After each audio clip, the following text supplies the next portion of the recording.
Hello, this is Christopher Knight, the host of the Midnight Runner Radio Show, 11 a.m. Saturday mornings on Blog Talk Radio. That's blogtalkradio.com/Midnight Runner. Now, Midnight Runner Radio Show has been on for about a year now, and we were on Thursday nights at 8 p.m., but now we have moved to Saturdays at 11 a.m. because it's summertime, and everyone loves to be outside during the week, during the evenings, doing whatever, so we moved to a new time. Now, the idea behind the Midnight Runner Radio Show and its new time is to pursue the truth. Okay, we're looking for the truth. We want to pursue the truth, find the truth, speak the truth, and expose the truth to whoever will listen. Okay? Like we got the Israel situation with the flotilla and all that stuff. If anybody goes on YouTube, hello, right here, YouTube, hello, right here, look at the videos. It was very clear what was going on with that situation. Okay? And even though the media is trying to spin it and making it look like Israel and the Jewish people are the bad people, trying to make it look like they just attack these peaceful, loving, oh, yes, we're just peaceful activists, yes, we are. It's a bunch of crap. That was a setup. Okay? And you know what? Egypt is in on this blockade as well. This isn't just the Israeli blockade. Okay? Well, why are you talking about that, Mr. Knight? Oh, that happened a couple of weeks ago. Well, there's 3 Iranian aid ships on their way to Palestine right now. And by the way, there's no freaking real land called Palestine, okay? Look it up. Okay? Palestine is made up of a bunch of refugees from the wars of past, and they decided to settle themselves up in Israel so they can be a thorn in the side of Israel and of the Jews, and a way in for the terrorists. And that's exactly what's happening. Hamas, Hezbollah, backed by Iran. It's ridiculous. It's all an attempt to kill more Jews. You know what? I'm sitting here in the United States. If somebody was coming into my port, and I thought that enemy might have put, weapons or rockets or something on that thing, don't you think our Navy would stop those ships and search them before we let them in our ports? You're darn right we would. But you see, the media is going to make it look like the Jews are the bad people, like the way it's always been. You figure that little thing that, according to Ahmadinejad, didn't happen, the Holocaust? Yeah, you would think that was, enough to make the world say, whoa, what the heck? Trying to wipe out the Jews. But no, everything's the Jews' fault. But you see, the lies are being portrayed through the media. The truth is, Israel was doing what it needed to do to protect itself. They're going to search these ships.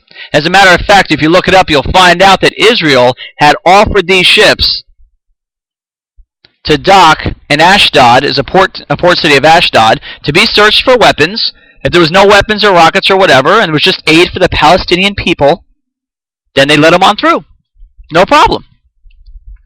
That's what they said. There's no problem. It's not like they're trying to starve the Palestinian people. But that's what they're making it look like. So, it's a bunch of crap. And, this other thing, this Paul McCartney, Sir Paul McCartney. Ooh, Sir McCartney. Ooh, like we have to, respect you and love you because you're Sir McCartney. He gets up there in the East Room of the White House and says, oh, well, it's nice to have a president that, actually knows what a library is. Trying to make the impression that George W. Bush is stupid. You know what, Mr. McCartney? Why don't you go back to singing your stinking music? Okay? And keep your mouth shut. Why don't you do a little research on the person before you're going to put him down? Okay? I don't agree with everything that W. Bush did, but I'll tell you what. He's a very smart man. Graduated top percentile of his class in college, prestigious college. Look it up. Gee, where did he graduate from? McCartney, do you even know? Do you even know that he reads more books per year than you probably do?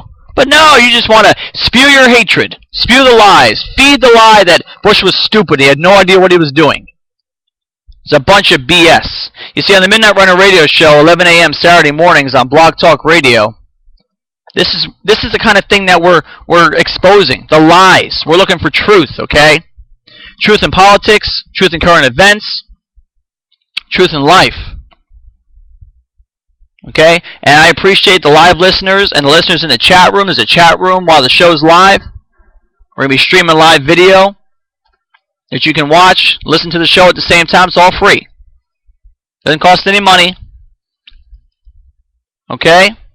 We're going to pursue the truth. This healthcare thing is a bunch of BS. We know that. There's a lot of lies behind that, too. And now tonight, Mr. Obama, Big O, is going to talk about the oil spill. Oh, yes, he's going to reassure everybody that he's going to do whatever he needs to do. We're going to straighten this problem out, and we're going to look for someone's ass to kick, as he says. How much you want to bet he uses tonight's thing to talk about cap and trade and to push for more climate freaking bill garbage? Okay? To put another noose, another ditch into the American economy. Start slamming factories and for their carbon output. Yeah, and by 2050, it's supposed to reduce the Earth's temperature by what, 0.75 degree or something? I mean, it's ridiculous. It's just another way to get more money from the Americans, more money out of our economy to bring this country further down. But no one wanted to listen. My former name here on YouTube was Real Life Poet 23. In fact, on the YouTube page here, Midnight Runner Show on YouTube, you can see all the videos from Real Life Poet 23.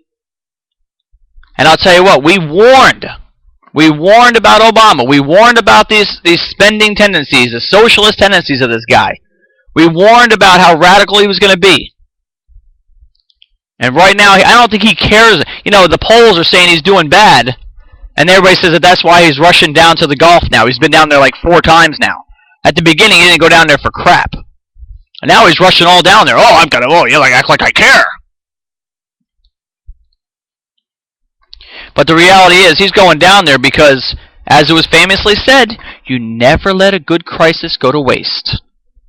So he's going down there acting like he cares, and watch, he's going to push this cap and trade garbage and just push this climate bill through. That's what he's going to use this crisis for. He's not going to let it go to waste.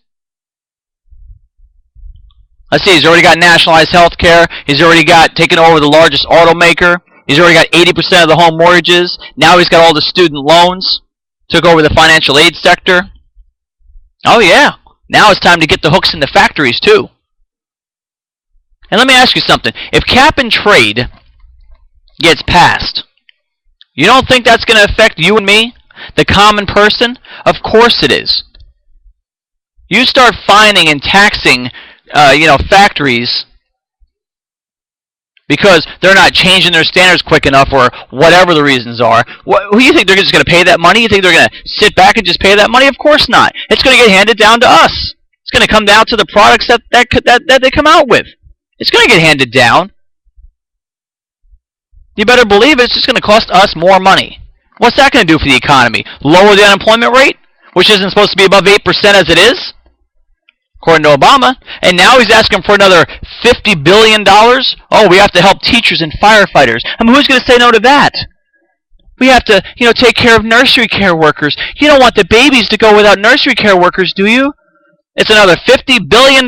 What about the $37 billion still left over from the stimulus? Can we use that? Oh, no, that's in the slush fund for the midterm elections. And by the way, the midterm elections in November, they are our last stand. I firmly believe this. They are the last stand. If we don't win in November, we ain't making it till 2012. Not with the axis of evil, Obama, Reid, and Pelosi in power.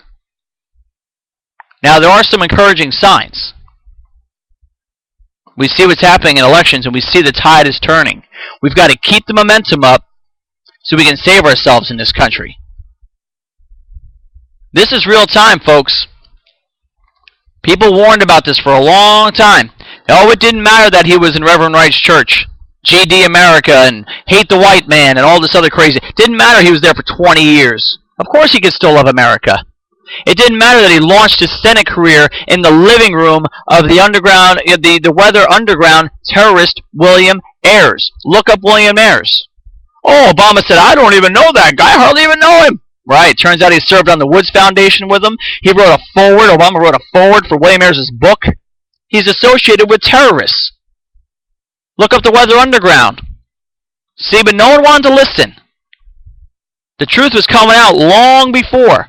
And now everyone's going, oh, wait a minute. I didn't think he was going to do all of this. Well, yeah, he is going to do all of this. Listen, we're going to pursue the truth. I ask you to come with me to pursue the truth. I can't do it alone. I need you to come with me.